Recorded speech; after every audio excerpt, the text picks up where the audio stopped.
Well, I thank God that he thought I was worth saving. My God, when I think about where I was while people were enjoying their Labor Day, I was running from my life and being so battered and abused. I was only 18 years old, and it was horrific. Why are you talking about this now, Dr. Murphy? We're trying to enjoy ourselves. Well, I just want you to know that it's important that we understand that God wants us whole. And for those that are listening to this now, they may be suffering some type of abuse or some type of violence in their lives, even now, whether it is verbal or physical.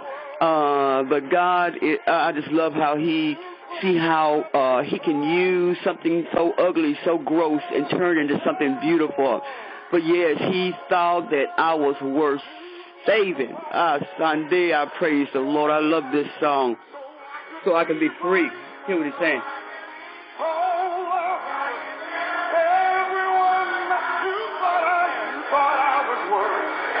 Yeah, thank you, Daddy. Oh, my God, when it came in my life, he changed me. I tell you, I went through a lot, though, and but it was for me to be free so that he can use me to talk to you, to talk to your family, so that you can hear what I'm saying by the power of his presence. And, you know, when I look back over my life, when I think about TAMAR, it was an issue in my life that many of us are dealing with today as it relates to even a complex of going through something that we don't want to share, that we don't want nobody else to know about. But God is speaking to you now. This is the hour. We got to break free and come out of these complexing, you know, of these things that the devil is holding us up in. Because God, he saw that you were worth saving. And so I want to talk today for September 6th. This is our 6th day, which was a day that I call really my spiritual birthday.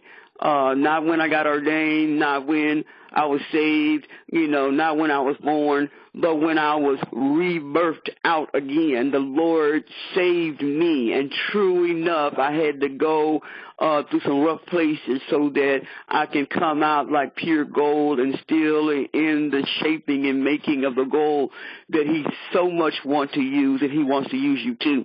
And so today I want to talk to you about my life lesson for you on September 6th, which was a day that I nearly lost my life when my children's father took that 12-gauge shotgun at close range and blew out my face. And, yes, they had to push my eyes back in my head. And, yes, I couldn't talk for months at a time and couldn't see, couldn't walk. But, my God, did it was Sunday. Hey. Every time I think about the goodness of the Lord and how he saw that, yes, I was worth saving. And I bless God that I am alive and well for you today. So today I want to share my life lesson after what happened to me. And this message is really, really geared toward the black woman in particular. Whether you're black or white, it don't matter. But what's most important to the female? I mean, in the teen girls today, you can see that many of them are going through so much. So I want to talk about the TAMAR complex and also about the codependency strongholds that are attached to such a thing when we are in covenant relationships that are not godly, or soul ties relationships that we cannot to break free from because of our past, because of our pain.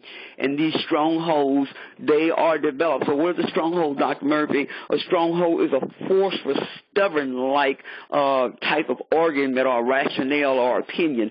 It's like an idea or a philosophy that is formed in our heads and our hearts, and it becomes very resistant to the knowledge of Jesus Christ. That means whatever you're thinking, whatever you believe that is right in your own eyes, this spiritual, I call it a gatekeeper, the one that wants to try to rule in your life, this spiritual weapon of war begins to make a stronghold, begins to make a force that you have to fight hard against.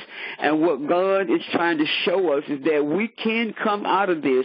We can come out of this place that's trying to fortify us in a way to build this prevention of going forward in our lives. And so I wanted to share about the TAMAR complex and how I was codependent in this stronghold in these two areas reason why many women that may listen to us who may even know women that you may be ministering to in your women's ministry, or you may be a survivor of such. I bless God that I was worth saving and that I survived this so I can help others to come out of these places that they think is love and it's really abuse. And so we as black women, I want to talk about the black woman because many of us have been abused in so many different facets. I am not taking it away from any other race, but I'm saying that we the black woman have been sexually abused by our own family members. We've been sexually assaulted by those we know. I know I was raped and battered by many men that I knew as a young girl that I never told anybody about because they said they wouldn't believe me. No way. These guys were associated with the family, with brothers' friends. They raped me, violently raped me, and told me if I told, I'm going to wish I hadn't, and it was going to get worse, and that they was going to gang rape me if I told. So they took their turns. Different ones would try to, block me off or try to, weave me away into some way, get me along with them and laugh and talk with them. The next thing I know, I was somewhere else, kidnapped and raped. Sunday, I know I'm talking to somebody. And many of the young women that may be listening to this that have been sexually abused or raped as well know very well what it feels like to be violated and to be abused in that way physically, whether it's physically or verbally. It's still painful. And so this can lead to a Tamar complex. And so Tamar was raped. We know the story about her half-brother Amnon. This made her a victim of rape and incest because it was her brother. Now, the incident, it says in the story, in the text, that it literally ruined her life. This girl had suicidal thoughts. She felt a reject. Samuel says that as a result of Tamar's sexual abuse at the hands of her brother, she felt desolate for the rest of her life. She felt empty. She felt like she was ruined or wasted. And so that's what I felt. I felt like I was not worth anything. But as you heard the song, the Lord saw and he felt that I was worth saving, that he could trust me with these secrets. He could trust me with this shame. And I know I'm talking to you. And so what she did, she remained desolate. That means she wanted to stay by herself. She wanted to remain single. She didn't want to be bothered with nobody because she felt dirty and unclean and wasted. And Tamar became so emotionally ruined and she isolated herself permanently. Many women that are listening to me on the sound of my voice now, many of you counselors that are counseling women who seem not to be able to shake free of these things, this is why a lot of women are going the way they are going. Many of them has even turned to women because of this reason. And so like Tamar, this complex, it begins to put us in this place where we want to end it all. So we self-medicate or we do things. We become promiscuous. We find a lot of women that become promiscuous or use their body as weapons or use their body for money, be doing private prostitution. That was me, believe it or not. I prostituted my body at home. I wasn't on the corner prostitute. I was at home. That means you got to give me the money to get the honey. I was in bad shape. Trying to slow it down. But my life lesson for you today, you got to understand that many of us may suffer from the Tamar complex, but we are able to come out. I love the way Dr. I can't think of his name. He's Lord have mercy. Every time I think about these people, it just really bothers me. I can't think about these anointed men and women of God. But Dr. Clarence Walker is his name. He started this message in regards to the Tamar complex. And he made these acronyms for Tamar, and the first letter in her name was a T, and he said it was B. And then the next letter was A, that means abused. And then the next letter is M, it means misused. And the next letter is R, it means refused. These women's lives, those that he said that are going through these different type of areas in their lives, as they think about how tragically they were abused, and like myself, my face blown out, and then now I got to try to prove myself to see if I can get some man that want to love me even with my face the way it's looking. It was tragic. It was traumatically just overwhelming for me as a very young girl to wake up with half my face gone. But God, I felt ruined, I felt wasted, I felt abused, but God. So many of us have been so socially, reclusive to the point with our lives that we begin to not understand how we can trust anybody, and particularly men anymore. So we find ourselves single, we don't get involved with anything socially, we find ourselves that we just seem like we're going to fail in everything. So we just try to overwork, overdo everything. But many of these type of TAMAR complexes, they often remain single, or they get involved in these type of relationships that are not good. And many of them turn to lesbianism, like I said, to gain the kind of love that they hope that would get an understanding from this female that understand where they're coming from. So they resent men and they resist a male companion. And the more educated we become about the feminist movements and get involved with these areas that are the hating men, we find ourselves being controlling. We find ourselves men haters. We find ourselves men bashers. And I mean, I would cuss like a sailor and I would cuss men down because I thought about how they all abused me and raped me and talked to me bad. But God, Sunday, it took me 15 years to forgive my children's father who blew out my face, and 15 years to forgive my mother for not believing me and the brother who did it. But you got to hear me. My God.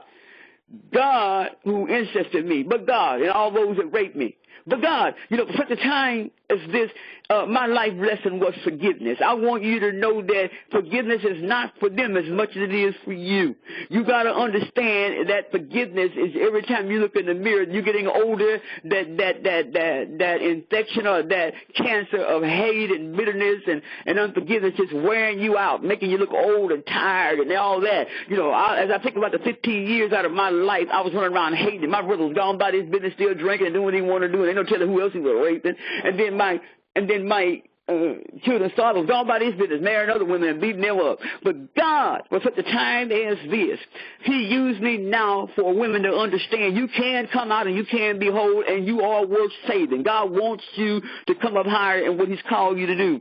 And those women who, like myself, wind up having a Jezebelic type of spirit because you want to control that person or make sure that they don't get you before you get them.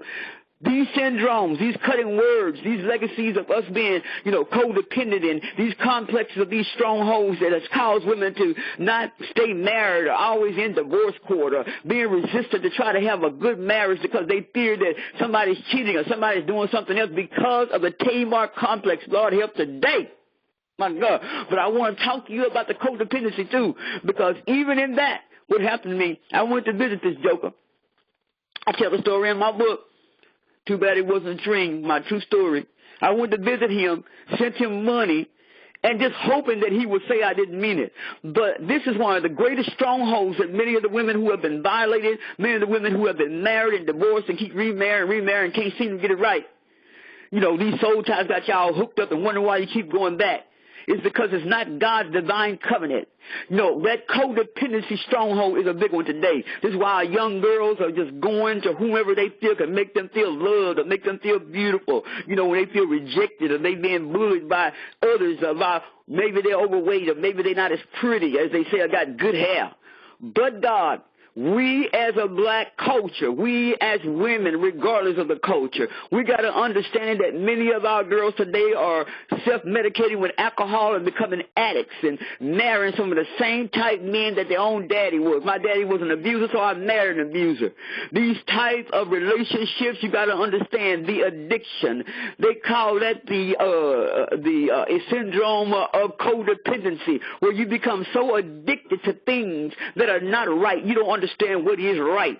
And typically, these women are low self-esteem. Typically, these women are confused about their identity. And so we as elders, we as women who are listening to this message today who have ministries, your responsibility is to become that mentor, to become that person to help them come out of this abuse, this misuse, this refused state. We got to know that they find themselves in this place because they have tolerated so much hell and so much pain, they begin to have a high tolerance of abuse, both physically and verbally. And before you know it, they tolerate it, they become codependents, and they look for the abuse. That's why a lot of these girls today allow these men to call them bees and hoes and all these things. I'm going to call it what it is. Keep it real. And so as I'm speaking to you now, remember, according to Titus chapter 2, it's our responsibility for those that have come out to be able to help these women and while you having all these 100 women in red and all this stuff, you need to be trying to pull together some talk sessions for these young girls so that these codependency and these soul ties won't overtake them and they lose their mind and keep losing their identity and crossing over to be gay and lesbian. Come on now. It's enough already about what we're going to do with our fine hat and tees we have. And the devil is a lie. We got to begin now. Because guess what? If you do not, these same spirits that's coming through the gates because you're too busy trying to have church as usual, they will continue to put up with the negative information they're receiving, the negative behavior from men, these ways, they don't even know how to defend themselves. They don't even know how to rationalize what is right because what these behaviors in the past they have accepted from men and women, because these women have warped their mind to believe that you're worthless if I don't want you either. Lord, help us out. And so we got to make sure that we understand this last day. Women in this codependency complex and Tamar, we tend to have an unhealthy emotional bond to men and cross over in relationships that are with women, and we tend to have a great fear of rejection. So therefore, there they are, the TAMAR complex and the stronghold of codependency. It's just overtaking these young girls, and we're not going to leave out these women who just go from man to man, relationship to relationship, and constantly in and out of divorce court because you want to rule the husband, you want to rule everything, and everything has to be your way because you fear being rejected, you fear being controlled, you fear being abused. And so there you are. You're just codependent and you're full of this Tamar complex. So there it is. Your husband don't know what to do with you because all he knows he loves you, but you got some issues. Lord, help us out. This type of woman often becomes clingy, possessive, and has this spirit of being alone. So she tend to resist the counsel. She tend to resist the areas that she need to get help in because she just want to be left alone, or she just want her man to stay with her and deal with her in this codependency, in this Tamar complex that needs to be delivered. Lord, help.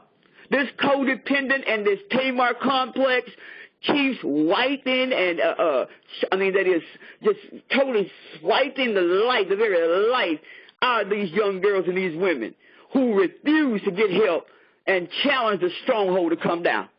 So I don't want to go any further in there, but my life lesson was to forgive. My life lesson to you is to seek counsel. My life lesson, as I began to look at those things that were strongholds in my life. And you might say, oh, well, she's still a Jezebel now. Well, what you don't understand is I know who I am. That's number one. This is the reason why you will easily call me a Jezebel, because I know who I am. I know where I'm going. Yeah, I may appear to be strong-willed and very bold, but this costs me, this Jezebel, that is, this control, this Tamar, this codependency costed me. So now my Titus 2 movement is to let you know.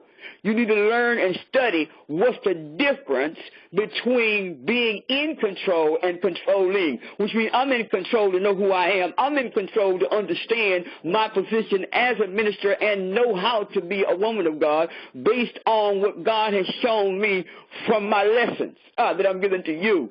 So you can call it Jezebel if you want to, but what you need to know is that one thing you will not do, you will not have me be out of control, trying to get you to control me in areas that I know that is not godly. And that is the end of that. All I have to say is I thank God for the holy boldness. I thank God that you had an opportunity to listen to this message today. And I pray to God that you help somebody, especially these women, these young girls today. While you worried about what somebody else is doing in a group, you need to get your daughter, your friends, and have some kind of house meeting. Put that tea down, that hat down, and put them red clothes down, and all these conferences we hold. You need to be having sessions right in your house or right at that church that's going to focus on these young girls today to pull down the stronghold of Tamar. I did a Tamar complex and the stronghold of codependency that's causing our girls to lose their identity and fall for this hell-bent mentality that they are shaped because they went through what Tamar did, that they're shaped, that they're no good, that they're shaped to accept less than, and that they're unworthy, that they're never going to ever be worth nothing. The devil is a lie. It's up to you, woman, who's already passed the test, to help a sister out today. I challenge you to begin starting your women meetings now with these young girls. I challenge you to change your calendar concerning your conferences that you're trying to host that just for you and your retreats just for women. I challenge you to do that today so that we can begin to pull down these strongholds of codependency in the Tamar complex. Please let me know how it came out. Pass this message on, because it's probably going to help another sister and a teen out. God bless you. I thank God for life today on September 6th. Guess what? The devil bit the dust, and I'm still alive and well to tell the naked truth. I'm the gatekeeper and the watchman and the intercessor, and I believe that God is going to do the same thing for you. If you begin to really, really get in the face of God and say, Father, I want more of you, and I bless you that you gave me the opportunity to be able to be alive and well because you saw that I was worth saving. God bless you. I pray that it'll bless you today. And remember, September 6th, I'm still alive and well when the enemy thought I was going to be gone on this day. Love you very much for listening.